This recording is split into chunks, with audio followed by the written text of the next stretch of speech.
You're watching Let the Quran Speak. I'm here with Dr. Shabir Ally. We're looking at his approach to Islam. Dr. Shabir, welcome to Let the Quran Speak. Pleasure to be on. Now, we are going to discuss today, Dr. Shabir, your approach to Hadith. So last time we looked at your approach to the Quran. So what about the Hadith, which is seen as a secondary source of Islam? Yes, and one might even say in a way that it's primary, and because there's so much in the Quran that says, obey God, obey His Prophet. So how do we obey His Prophet? By following the information which is there about him in the Hadith. And because it says God and His Prophet, it looks like almost like they're on equal par. But one has to be careful in putting it that way, because they're not on equal par. It's, the Prophet Muhammad, peace be upon him, has to follow God, and we have to follow the Prophet Muhammad because he's following God, and he is God's, like God gave him as an example for us to follow, and that so he doesn't have intrinsic authority in his own right. His authority depends on God, but God has given him the clear authority, a level of authority that is not given to anyone else. So in a verse of the Quran, we read, Atiyu Allah wa atiyu Rasula wa ulil amri minkum. That's in the 4th chapter of the Quran. I believe it's the 59th verse. So it says, obey God and obey the Prophet and those in authority among you. So the word for obey in front of authority among you is not repeated. So obey God and obey the Prophet and those in authority among you. So Muslim scholars say that the distinction here is subtle, but the non-mention of the word obey in front of the authorities among us indicates that their obedience to them is not so clear-cut. Like it's clear-cut in the case of God and His Prophet, definite, like obey, but in the case of the authorities, a lesser level. And then it even further says that وَإِن تَنَازَعْتُمْ فِي شَيْءٍ فَرُدُّوهُ إِلَى اللَّهِ وَالرَّسُولِ. If you differ about anything, then refer it back to God and His messenger. So the authorities may command you something, and now you have a question like, on what authority are they really commanding this? Is it in line with what God and His messenger say? So you're going to referring the matter back to God and His messenger. So in a way, that places the messenger like there with God, like the two authorities which are so clear-cut for us. So let's talk about the Hadith, because the Hadith is, yes, it comes from the Prophet Muhammad, but there are questions about its authenticity, right? Well, yeah, that's the whole point. So we are to obey our Prophet Muhammad, peace be upon him, but let's see where we're living there right with him, and he's giving us a piece of instruction. We can hear it directly from him. So no, there's no questions asked. We might ask him, what do you mean by this? And do you mean it for all times? Do you mean it for everyone or just for me? And so on. And people asked him. There are reports. So there are hadiths where Prophet Muhammad is responding. Yeah, there are reports in which people are responding to what the Prophet, peace be upon him, says. And sometimes they give an opinion which shows that we don't think that what you said is the best thing. Do you want to rethink that? For example, on one occasion, he said to them, they are not to cut any of the leaves or shrubs within a distinctive area that is known as the haram. And then people said, accept this sort of leaf. Like they're prompting him. They just say, accept this, because what they use for certain purposes, they needed it. So he said, yeah, except for that. So that means, what the Prophet, peace be upon him, is saying at the moment is saying based on his best judgment or the revelation that comes to him from God. But the people feel that they have some leeway to suggest what they need, and they're not taking his pronouncement at the moment to be the final pronouncement. They know that he could change the pronouncement in the light of the needs and circumstances at the time. And we have narratives that say, something to this effect, that the Prophet, peace be upon him, says something to somebody, and he says, Messenger of God, is that only for me or for all people? And then the Prophet says, okay, this good news is for all people. So now we have these little reports, right? These little statements of the Prophet Muhammad, but we don't know the context. And we don't know, whether he meant it for all times, right? Or whether there's a specific circumstance. And also, we don't know whether the reports that we have are accurate and authentically from the Prophet Muhammad. Yes, so all of these have to factor in when we are taking a hadith into consideration and trying to derive a ruling from it. First of all, as we said, the Prophet Muhammad, peace be upon him, had to obey God as well as we have to obey God. So he has to follow the Quran as well. And Imam Shafi, rahimahullah, may God have mercy on him, said that if you want to know what the practice of the Prophet, peace be upon him, was, look at the Quran, because since he had to follow the Quran, when you know what the Quran says, you know what he did. And based on that, we can say that if something is reported about the Prophet, peace be upon him, that is contrary to the Quran, that report probably is not genuine. Somebody may have made a mistake. Now, when we talk about the authenticity of Hadith, therefore, we should be careful in distinguishing between two things. One is what is called the authenticity of a Hadith in classical Islamic Hadith studies, and what we can really call a genuine report about the Prophet, peace be upon him. They're not the same thing. Like, people confuse this. You see, the term sahih, which is in Arabic meaning authentic, that is a specific term that is used in Hadith studies. And it has a specific meaning. It doesn't mean correct in that the Prophet, peace be upon him, definitely said this. It means that this hadith has gone through two levels of scrutiny.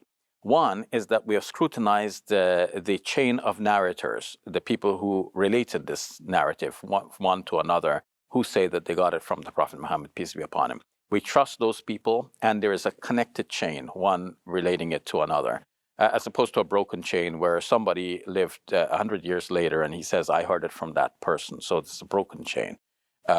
He didn't get it from that person. He got it from an intermediary, and we don't know who the intermediary is, so we cannot evaluate the intermediary. Therefore, is a question mark about the whole chain of narrators. So they say the chain is only as strong as its weakest link. So there's a weak link right there. I mean, in fact, it's a broken link. So the whole chain is broken, is disjointed.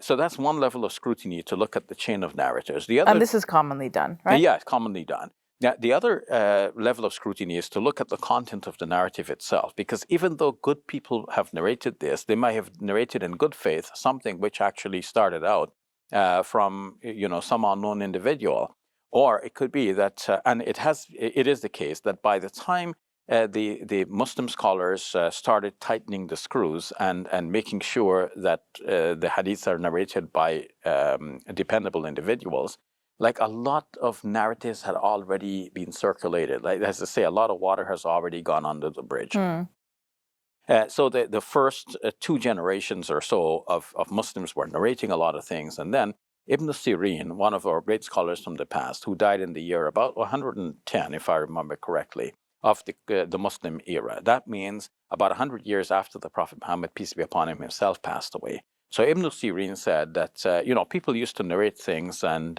we didn't bother to ask, meaning as a collective, we didn't bother to ask, like, who said it. We just took it at face value. But then after the civil war broke out among the Muslims, that's when we began to say, name your men. Because, there were factions, and people might invent things in support of their own factions, and so on. So we needed to know, like, who's dependable and who's not. And where is this hadith coming from? Is it coming from a dependable source or not? But by this time, generations have passed, and people have been narrating things by word of mouth from one to another. And it's difficult now at this late stage to really retrace it back to its actual origin. More so, Sophia, as you know, from the Surah Al-Baqarah, most Muslims know this. You're reading, you're entering into Surah Al-Baqarah, the 2nd chapter of the Quran, and suddenly there's a description of munafiqun, hypocrites. So who are hypocrites? They were people who lived in the Muslim community in the early phase, but they were not Muslim at heart, but they pretended to be Muslim. So their identities are said to have remained secret. They were known to the Prophet, peace be upon him, by divine revelation, or maybe by signs which he could see himself. And he declared some of this, according to a report, which itself is a hadith, to one of his companions known as Hudayfa. And some others would say, okay, let's see if Hudayfa would attend the funeral of somebody, because then we would know that's a genuine Muslim, would attend it too. But if it's a hypocrite, probably that's why Hudayfa is not attending, and I'll stay away as well. So that shows that one could not be sure at that early stage, like, who is a genuine Muslim and who is a hypocrite, just pretending to be Muslim. And if somebody was a hypocrite, probably he is trying to undermine the faith from within. And one way of doing that would be by circulating inauthentic reports about the Prophet, peace be upon him, maybe to make the Prophet, peace be upon him, look bad, or maybe just to toy with the Muslim, just to be mischievous, to get them to do something that was not really from the Prophet, peace be upon him. But of course, all of this would be circulated after the death of the Prophet, peace be upon him, when he's no longer around, to contradict incorrect information that is being bandied about regarding him. So what needs to be done then is that the hadith needs to be scrutinized along the chain of narrators, but also according to the content.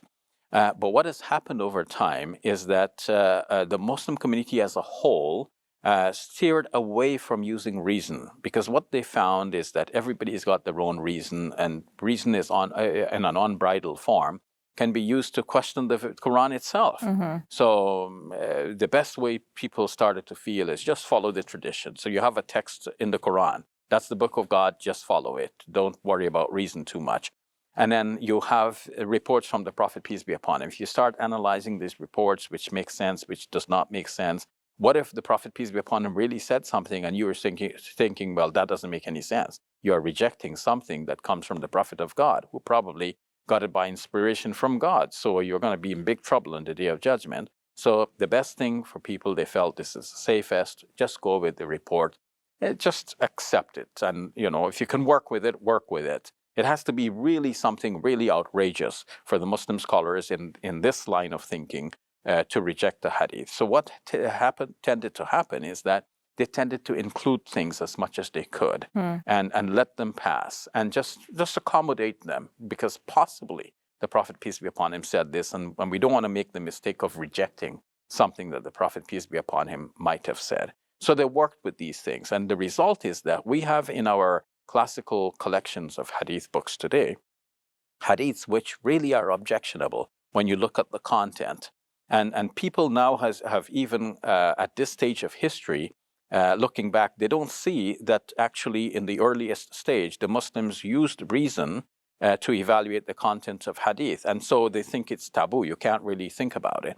But in fact, when we go back to even the hadith records as we have them now, we see that there are indications that the earliest Muslims, including the mother of the believers, Aisha radiallahu anha, may God be pleased with her, used reason to evaluate hadiths. And based on reason, sometimes she rejected a hadith. She said, this is not from the Prophet, peace be upon him. All right, we'll leave it at that, Dr. Shabir. I'm sure there's much more we can talk about, but next time. Thank you. You're welcome. Support us today and help us share the message of Islam with people across the globe. Thank you, and may God bless you and your loved ones with the very best always.